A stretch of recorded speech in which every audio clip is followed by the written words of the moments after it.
morning, Winthrop Vikings. Today's Friday, September 20th, and we're following a Day 2 schedule. I'm Marley. And I'm Tina, and we're your hosts this week. We hope everyone had a great week. Now that we're all settled into school, our student council has started elections. Last Friday, sophomores and seniors locked in who their class officers are for the 2024-2025 school year. Now that there's a new set of officers for this year, Dylan's going to tell us more about how the elections went down. Hey there, I'm Dylan Sykes with Wake Up Winthrop. Now that school is underway, it's time to meet the fresh faces taking charge as class officers. From planning school events to representing student interests, these leaders are crucial to shaping the high school experience for their peers. There are many class officer positions that come together to create an amazing group to form memorable experiences for their class. Here's an overview of their responsibilities. The president is the person who organizes events, meetings, activities, and projects for the students to enjoy. The vice president assists the president with all of their tasks and stands in for them when they are absent. The secretary takes attendance at meetings, writes down what happened, and again, assists in class activities. The treasurer works with money and reports the finances of the school. They also tell the rest of the council their budget for events and records all transactions. The videographer documents all class-related events and works with Wake Up Winthrop, the yearbook, and social media to ensure they are capturing all the exciting things the class is doing. First, for our sophomores, we had Sophia Sarnaglia elected as president, Safi Berry as vice president, Junior Sarnaglia as treasurer, Grace McCurdy as videographer, and Kiris Mejia as secretary. Next, for our seniors, we had Amelia Spencer elected as class president, Talia Martucci as vice president, Kate Broden as treasurer, Matt Reardon as videographer, Gabby Bonapani as secretary, and Will Murphy as class marshal. We caught up with a few of the elected officials for the sophomore and senior classes to find out what they're excited about and what events they have planned for the upcoming year. I'm Sophia Sarnaglia, and I'm the president of the class of 2027. So I'm a secretary for the sophomore class, and what I do pretty much is I organize our files and I make sure like everything's in order and like organize most events, help with like vice and vice presidents.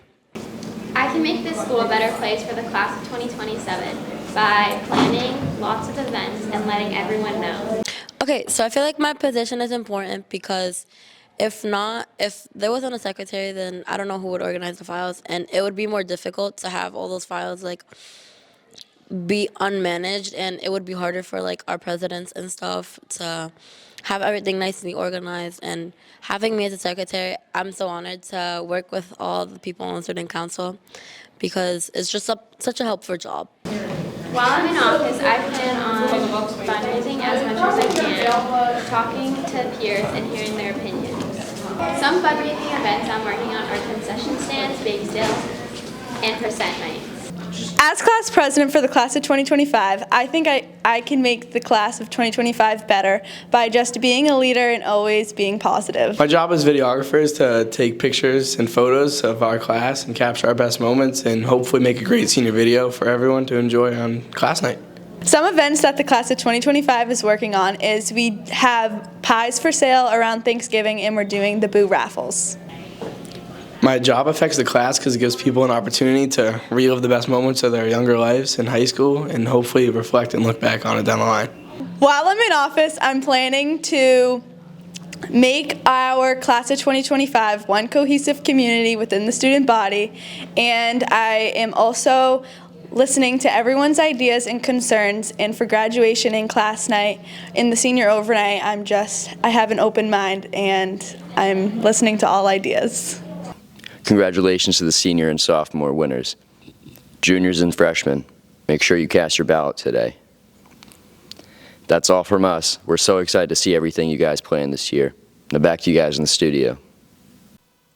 Thanks, Dylan, and congratulations to all our new class officers. We wish you guys the best of luck this year and look forward to everything you guys have planned.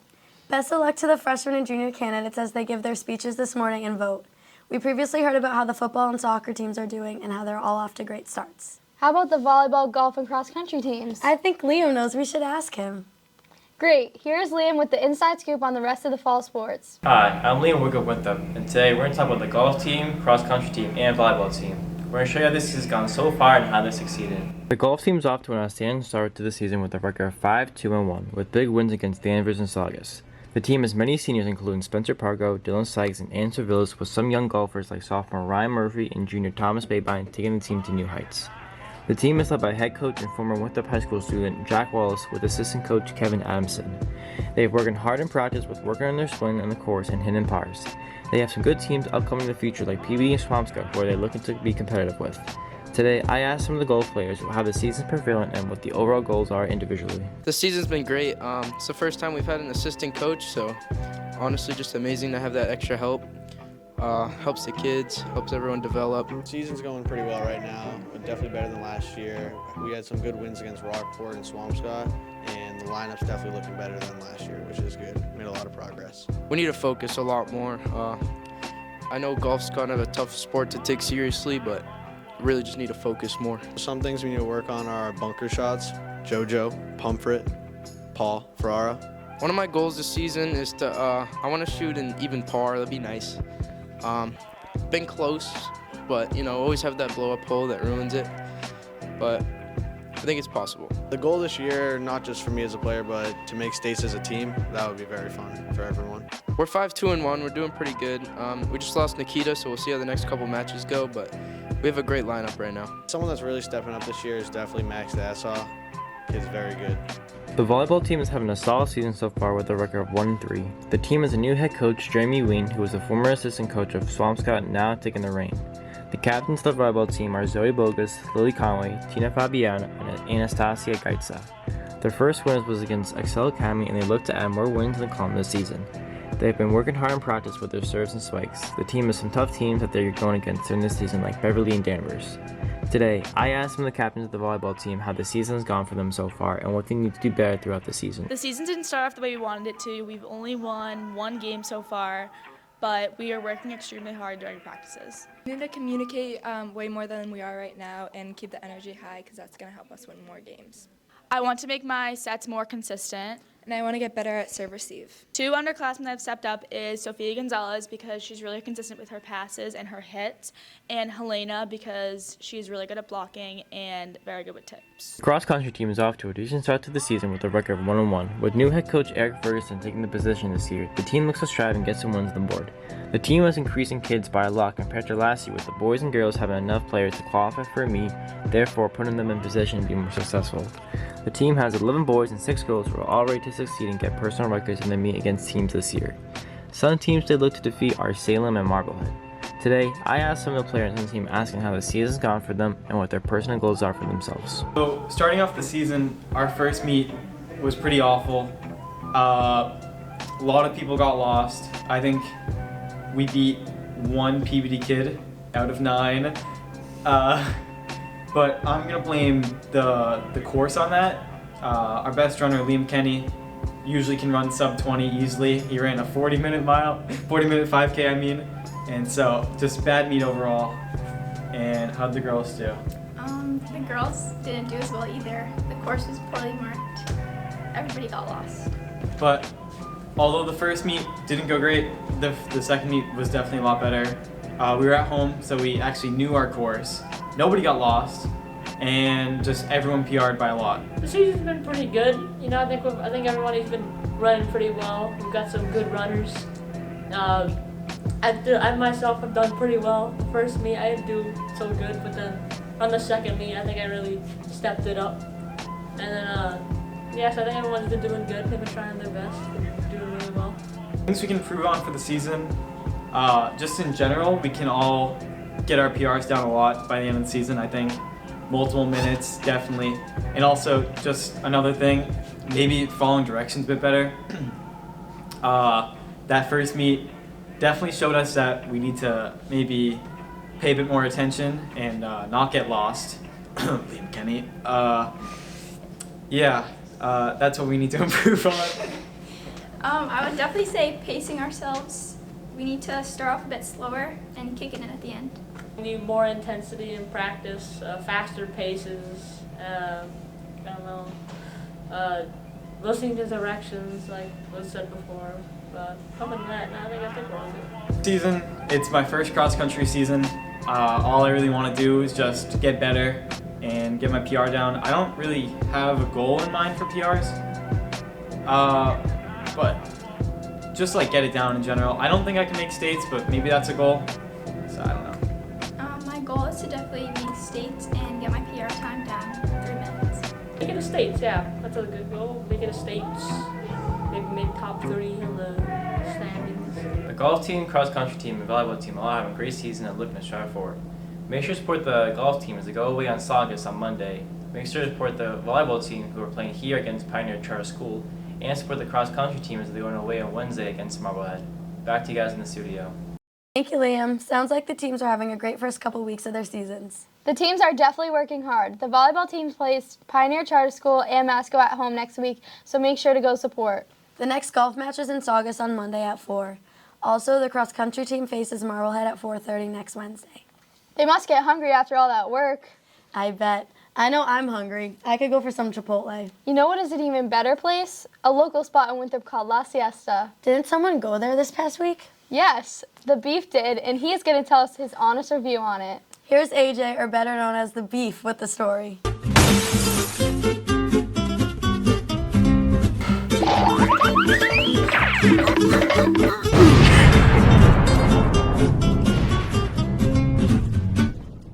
Hey guys, it's AJ with Wake Up Winthrop, aka The Beef! And this is the Beef Base. Welcome to a new segment where we trove the streets of Winthrop to find the best food spots around. Without further ado, welcome to The Beef's Bangers!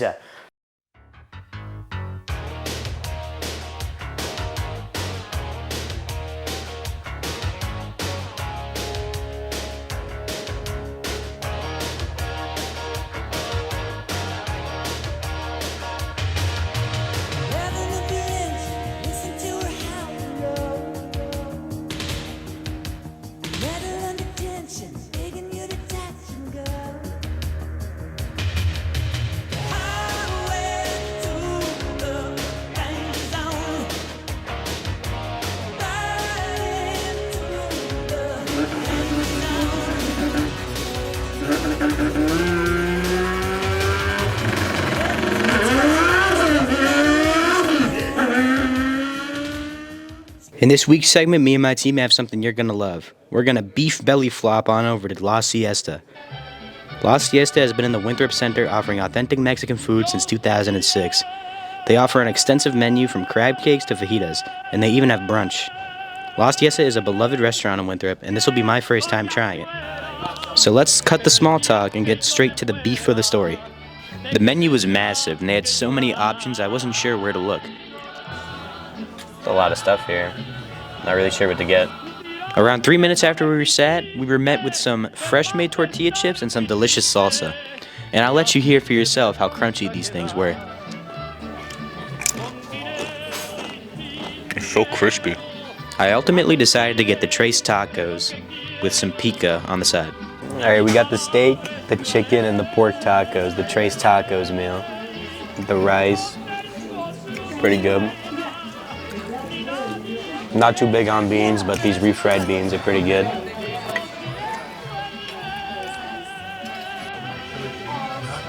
Ooh, it's juicy. The beef is so juicy. Let's get some pico on there.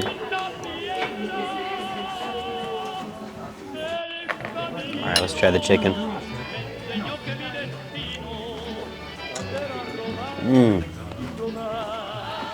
Oh my God.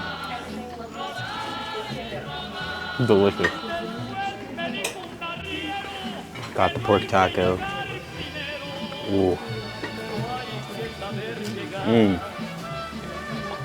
The beef likey. So, the tacos are pretty good. Out of the 3 tacos, I'd say I probably like the chicken the best, but they're all phenomenal. And I'll definitely recommend coming here. The food came out fast and it was delicious. And overall, it was a pretty good experience. Welcome to the Beef Meter. Here's where we rate based on service, atmosphere, and of course the taste of the food. So overall, I think service gets an 8 out of 10 on the Beef Meter. Pretty good service here at La Siesta, very welcoming. The atmosphere in this restaurant was unlike any other. Everything in there, the banners, the mariachi band in the corner, the toads on the walls, everything just screamed authentic Mexican cuisine. And to me, I think that's amazing.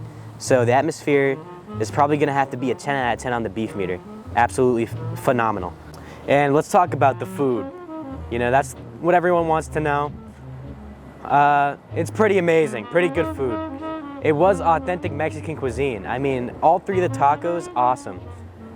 The chicken was definitely my favorite. I recommend getting the Tres Tacos if you were to ever come here, and you need to get the pico with it. The rice was very good. Not big on beans, but they did a very good job with the refried beans. And yeah, I think they get overall a 9 out of 10 on the beef meter for taste. And overall, I think if we add up the scores an average amount, La Siesta gets a 9 out of 10 on the beef meter. Heavily recommend coming here if you're ever hungry in the area and want to grab a bite. Beef out. Wow, it sounds like La Siesta is a great spot to eat. Want to go tonight? After hearing that review, definitely. Yeah, but after the football game. Speaking of football, we wanted to wish them the best of luck tonight when they play Shawshene Tech at home at 6:30. That's all we have for you guys this week. Have a great weekend. And we will see you next week. Roll Vikes!